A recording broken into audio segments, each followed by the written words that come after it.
You're seriously trying to walk in here? Do you know where you are?" Derek Reynolds's voice cut through the ambient noise of the Platinum Horseshoe Club, his eyes locked on Mike Tyson with a mixture of suspicion and barely concealed contempt. "What would you do if you witnessed this type of discrimination? Comment below." Tyson looked up, his gaze steady. "Excuse me?" Reynolds leaned forward, his bulk casting a shadow over Tyson's table.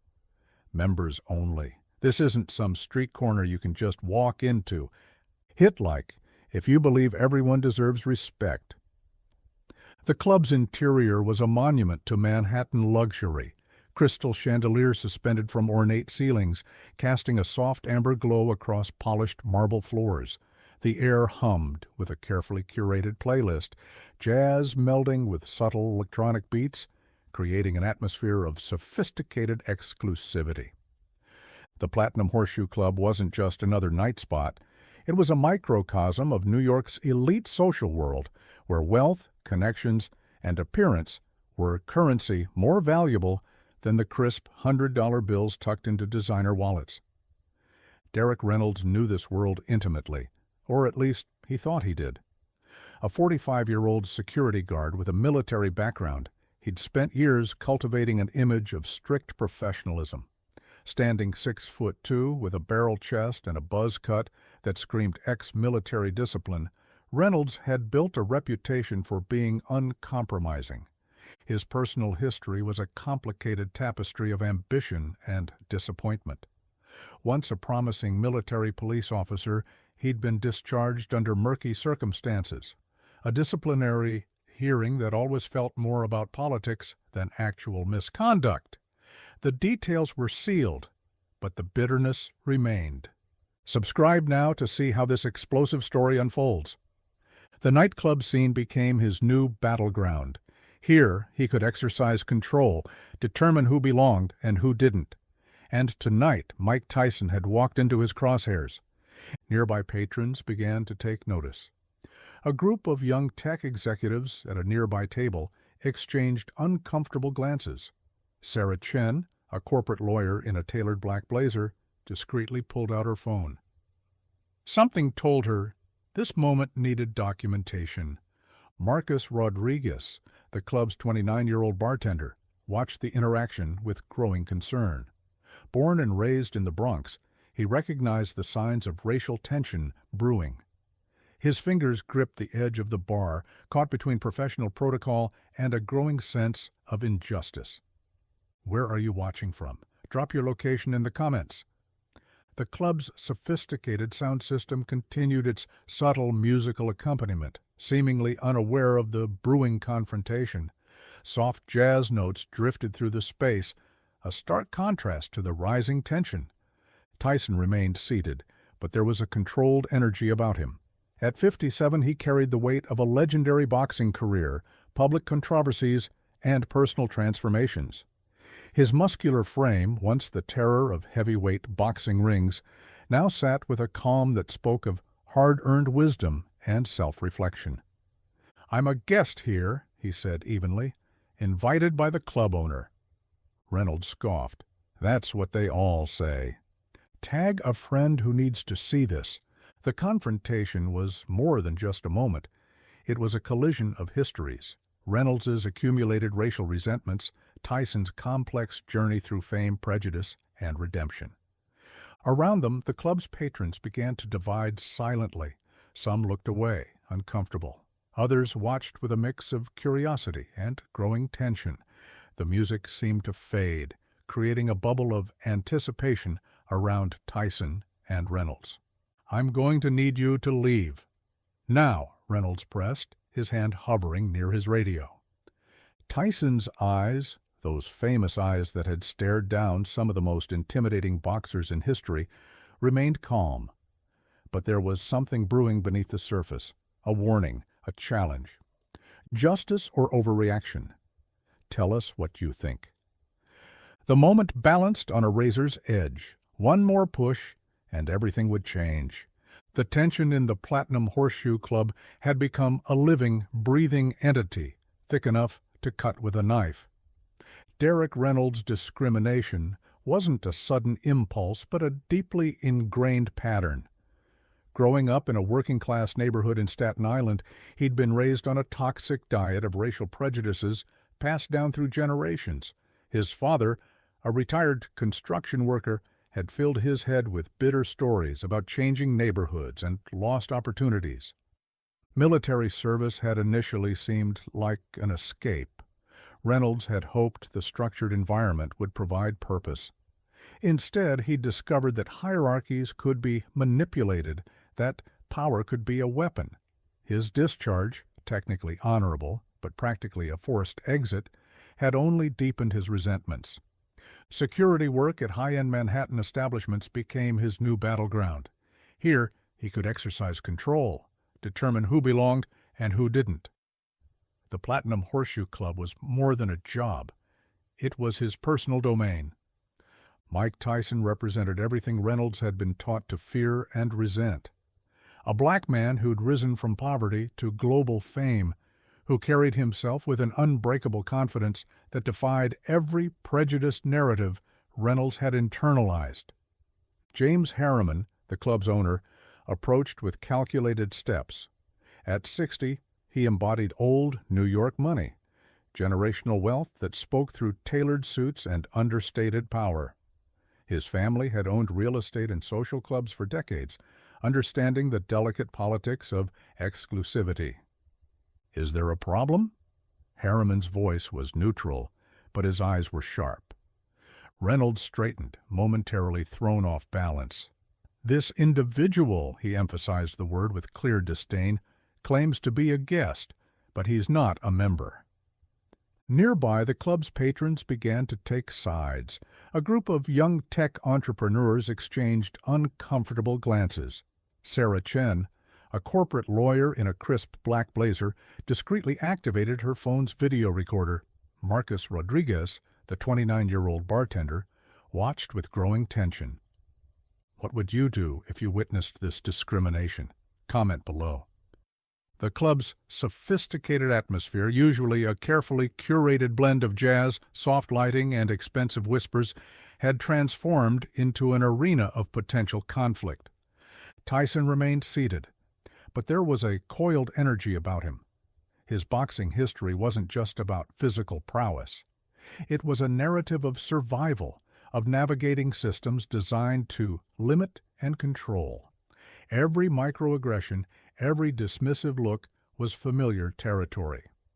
"I was invited by a friend," Tyson said evenly. "Someone you know well." Reynolds scoffed. "Sure, and I'm the King of England." "Hit like. If you believe in standing up against discrimination." The physical space seemed to contract. Reynolds's body language was aggressive. Chest puffed, shoulders squared, hand hovering near his radio. A lifetime of accumulated prejudices was about to explode. Marcus Rodriguez took a cautious step forward. Born in the Bronx, he recognized the racial dynamics playing out. His professional training battled with a growing moral imperative. "Mr. Harriman," he said, voice professional but slightly trembling, "perhaps we should verify—" "Silence!" Reynolds snapped, turning briefly toward Marcus. "Tag a friend who needs to see real justice in action." That momentary distraction was significant. Tyson's eyes, those legendary eyes that had stared down world-class boxing opponents, caught every nuanced reaction. The tech executives were recording. The lawyer was documenting.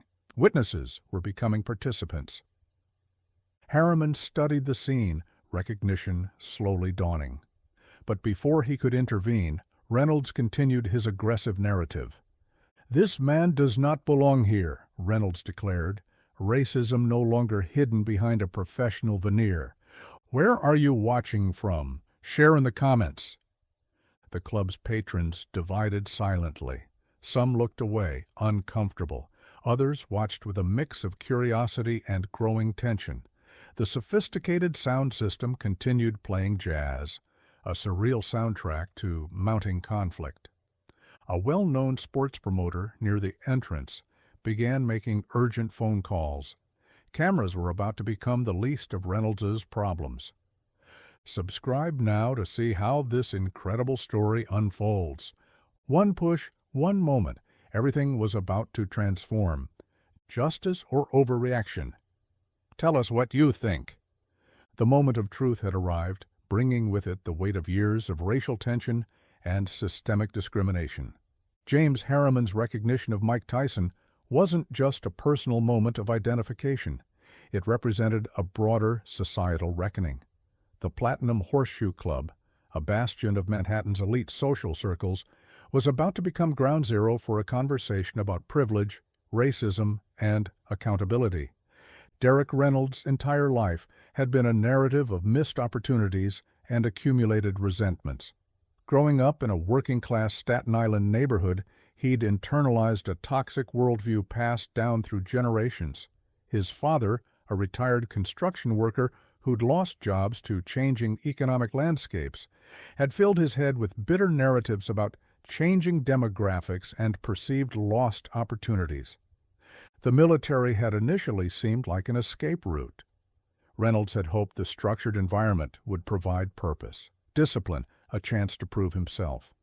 Instead, he discovered that hierarchies could be manipulated, that power could be a weapon of control and exclusion. His discharge, technically honorable, but practically a forced exit, had only deepened his sense of marginalization. The details were sealed, but the bitterness remained. Security work at high-end Manhattan establishments became his new battleground. Here, in these exclusive spaces, he could exercise a type of control that had eluded him in other aspects of his life. What would you do in this moment of ultimate revelation? Comment below. Mike Tyson represented everything Reynolds had been taught to fear and resent. A black man who'd risen from poverty to global fame, who carried himself with an unbreakable confidence that defied every prejudiced narrative Reynolds had internalized. Tyson's journey was far more complex than Reynolds could comprehend.